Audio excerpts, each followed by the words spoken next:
Terima kasih pemirsa, Anda masih bersama kami. Mas Kohar, sebelum kita berdiskusi, coba kita dengarkan dulu pendapat dari pakar hukum tata negara Profesor Mahfud MD yang sudah tersambung lewat saluran telepon. Prof. Mahfud, selamat pagi. Selamat pagi. Ya, Prof. Mahfud, kita melihat Presiden terpilih Joko Widodo meminta agar pelantikannya nanti hari Minggu tanggal 20 Oktober dilaksanakan dengan sederhana, dan beliau mengatakan tanpa mengurangi kekhidmatan dan keagungan acara. Pertanyaannya, apa sebetulnya yang menjadi motif menurut Anda, Prof, yang membuat seorang Joko Widodo meminta itu? Pertama begini ya, saya melihat kesederhanaan itu adalah persoalan seremoni ya. Dan menurut saya itu lebih sesuai dengan karakter Pak Jokowi. Memang maunya kalau dia sehari-harinya kan sederhana begitu. Bahwa yang tahun 2014 agak mewah sampai pawainya pakai kereta kencana macam-macam, itu kan rakyat waktu itu kan.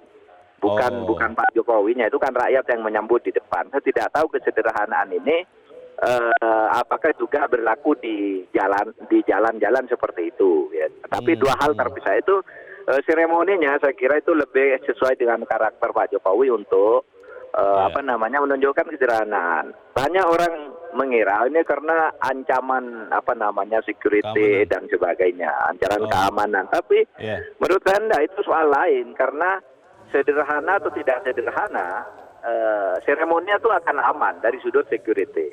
Karena pihak keamanan itu sudah mengantisipasi, TNI dan Polri sudah mengantisipasi penuh untuk itu, sehingga tidak akan ada pengaruhnya ke dalam ruang pelantikan itu. Ada yang bilang juga begini, Prof. Mahfud, ini mungkin gara-gara ada tekanan massa beberapa waktu belakangan. Kita lihat beberapa kali ada aksi unjuk rasa yang jumlahnya besar, beberapa bahkan berujung kerusuhan. Dan juga ada beberapa pihak yang mengatakan tetap akan berdemonstrasi meskipun kepolisian bilang tidak akan mengizinkan sampai tanggal 20 Oktober. Itu apa kira-kira karena itu juga, Prof. Mahfud? Mungkin ada pengaruh seperti itu, tetapi menurut saya itu sangat kecil pengaruh itu. Karena bagaimanapun keamanan itu dengan security-nya, dua lapangan meskipun saling berkaitan. Security dan seremoninya itu dua hal yang penanganannya terpisah. Yang security-nya dengan ancaman apapun saya kira TNI sudah siap. Saya ikuti dari pemberitaan, kesiapannya penuh. Yang terlihat maupun yang tidak terlihat, kesiapan itu sudah dilakukan sepenuhnya lah oleh TNI dan Polri. Tapi penyederhanaan ini tidak mengurangi nilai agung dari pelantikan Presiden Jokowi kan, Prof. Mahfud? Iya tentu, saya kira masyarakat semakin berkesan. Kalau keagungan itu hanya dinilai dari gemerlap, mungkin benar, wah ini kok kurang asik ya. Tetapi saya kira justru ini menunjukkan bahwa inilah kesederhanaan yang menunjukkan wajah Indonesia. Tapi kesederhanaan itu bukan taruhlah kejelekan gitu ya. Sederhana ya sederhana aja. Tetapi ini tidak akan mengurangi keabsahan yang penting. Keabsahan konstitusional dari pelantikan seorang presiden. Baik, itu yang paling penting ya. Terima kasih Profesor Mahfud MD sudah mencerahkan kami pagi ini. Selamat pagi, Prof. Mahfud. Pertanyaannya, Mas Kohar, apa kemudian kalau rakyat mau berpesta di pelantikan periode kedua Joko Widodo ini tidak boleh? Ekspresi apapun selama dia itu tidak merusak, itu sah-sah saja. Baik itu ekspresi kritis dalam bentuk demonstrasi maupun ekspresi kegembiraan dalam bentuk perayaan. Itu tidak mungkin dikekang karena orang punya hak untuk bergembira. Orang punya hak untuk menyampaikan pendapat, menyampaikan gagasan melalui tulisan, melalui ekspresi dan seterusnya. Unjuk rasa juga? Ya, tetapi begini, pesan yang ingin disampaikan oleh Pak Jokowi ini adalah bahwa tantangan ke depan ini bukan main-main. Pemerintahan sekarang menghadapi situasi di mana ekonomi sedang lesu di dunia. Bahkan beberapa analis menyebut ancaman resesi sudah di depan mata tahun 2020. Berbagai macam lembaga sudah mengoreksi pertumbuhan dunia, pertumbuhan global. Nah, ekspor, impor juga semakin menyusut, makin turun. Artinya kegiatan ekonomi lesu menuju ke arah resesi, dan itu terjadi di mana-mana dan imbasnya juga akan kena Indonesia. Itu artinya pemerintah tidak ingin kita terlena hanya dengan menikmati euforia sesaat, tapi kemudian melupakan berbagai macam tugas-tugas yang sudah berada di depan mata. Nah, itu yang paling penting, pesan yang paling penting saya kira. Jadi kalau sekarang ini dirayakan misalnya dengan cara yang terlalu berlebihan, gegap gempita dan seterusnya, maka pertanyaan apakah pas?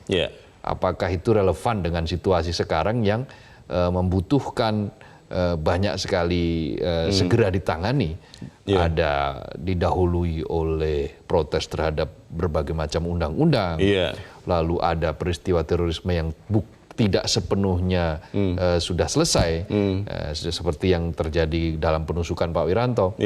Lalu ada juga tantangan tadi, global tadi, ekonomi. Jadi begitu banyak tantangan, maka kekhidmatan itu tidak akan terkurangi oleh sebuah upacara yang sederhana. Gitu. Jadi bukan masalah kekhawatiran ancaman keamanan baik oleh tekanan massa ataupun ancaman keamanan seperti yang terjadi kepada Pak Wiranto. Itu ada, pasti ada juga berbagai macam kemungkinan. Itu tugas negara itu dia harus menganalisis itu. Badan Intelijen Negara pasti sudah menganalisis itu karena ini bukan main-main. Ini momen penting, momen yang menjadi tanda kepada keberlanjutan pemerintahan. Kalau sampai ada ketidakberesan, maka ya ini berarti apa? Ada sesuatu yang menghambat terbentuknya pemerintahan baru, dan itu bisa dikategorikan sebagai sebuah upaya untuk makar kalau sampai peristiwa itu terjadi. Karena itu aparat keamanan, kemudian tentara, lalu intelijen pasti tidak akan berspekulasi. Itulah kenapa kemudian ada anjuran untuk tidak melakukan demonstrasi, karena tidak ada yang bisa menggaransi bahwa unjuk rasa tidak berakhir ricuh. Gitu. Masalahnya begini Mas Kohar, sering apa yang direncanakan, yang sudah dihimbau, itu berbeda dengan kenyataan di lapangan. Kita memang berharap bahwa seluruh komponen masyarakat termasuk yang menyatakan niat untuk berunjuk rasa, mau juga mementingkan kepentingan bangsa yang lebih besar. Tetapi kalau kemudian kenyataannya ternyata tidak, apa yang akan terjadi kita akan bahas selepas jeda, dan pemirsa tetap bersama kami. Editorial Media Indonesia segera kembali.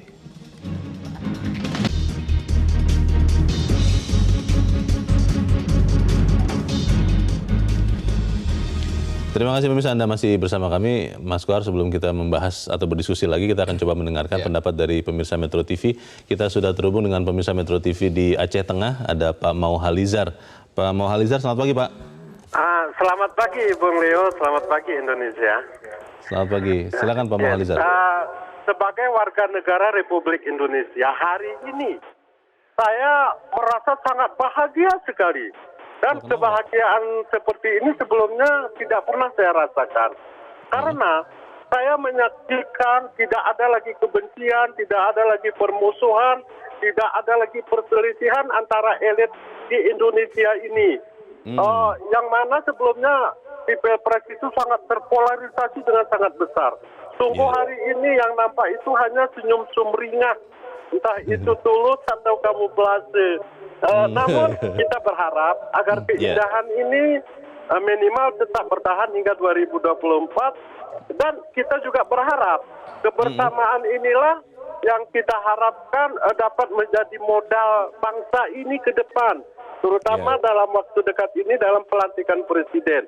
Yang saya ingin koreksi sedikit dari pernyataan Jokowi dari oke lah, beliau menginginkan pelantikan itu sesederhana mungkin. Namun kami di Aceh ini sudah mempersiapkan beberapa perayaan. Kami merasa bahwa ini adalah hak kami. Kami hari ini ingin bergembira segembira mungkin dengan pelantikan presiden ini. Karena kami sangat gembira. Jokowi itu pilihan kami. Kami berharap kepada beliau akan dapat membawa Indonesia ke depan. Jadi mohon, kalau masalah keamanan itu kan ada aparat keamanan, polisi dan lain sebagainya. Namun kalau hak rakyat untuk mengekspresikan hak konstitusinya itu mohon jangan dibatasi. Baik. Terima kasih Pak Mauhalizar di Aceh Tengah. Selamat pagi Pak. Di belakang Pak Mauhalizar ada Pak Anton di Maumere, Nusa Tenggara Timur. Pak Anton, selamat pagi Pak. Selamat pagi Bung Leo dan Bung Abdul Kohar. Shalom, selamat pagi. Bagaimana Pak Anton? Ya, Saya pertama mengucapkan profisiat dulu ya untuk Pak Jokowi yang rendah hati dan juga untuk Bapak Ma'ruf Amin ya. Pak Ma'ruf Amin, ya.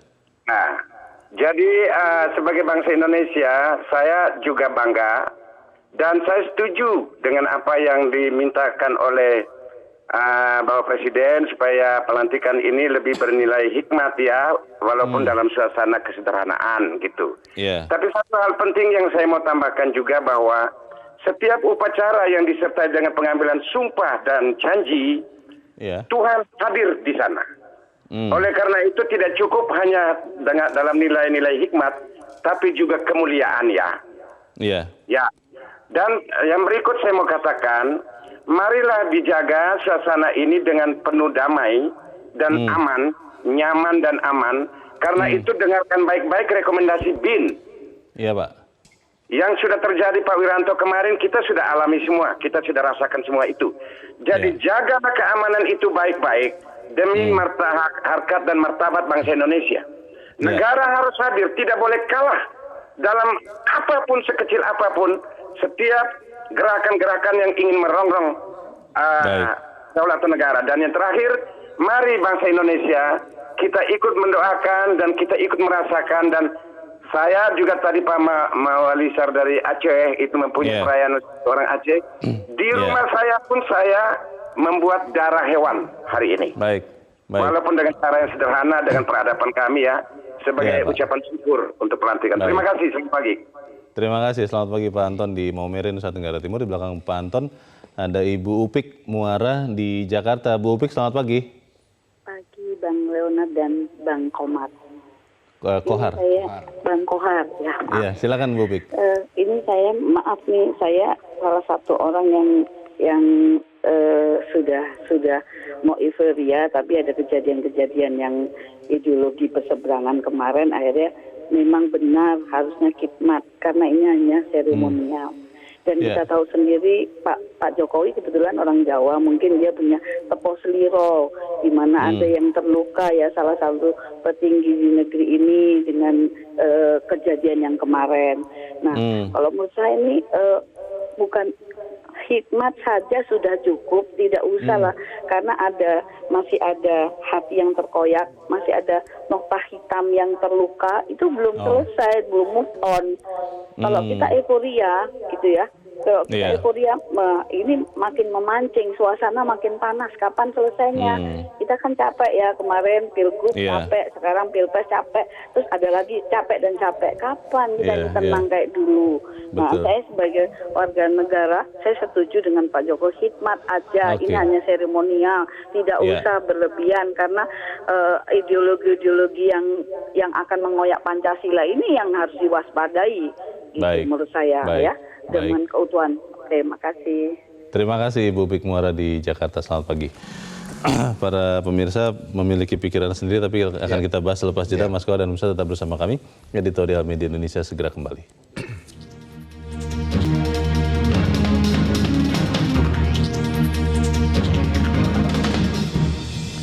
Terima kasih pemirsa, Anda masih bersama kami. Kita di bagian akhir dari diskusi kita pagi ini. Mas Kohar, tadi para pemirsa menyatakan setuju dengan permintaan Pak Jokowi, tapi Pak Mauhalizar tadi di Aceh misalnya mengatakan, ya kalau kami mau bergembira, mau bersyukur bolehlah, jangan kemudian dilarang begitu atau tidak boleh.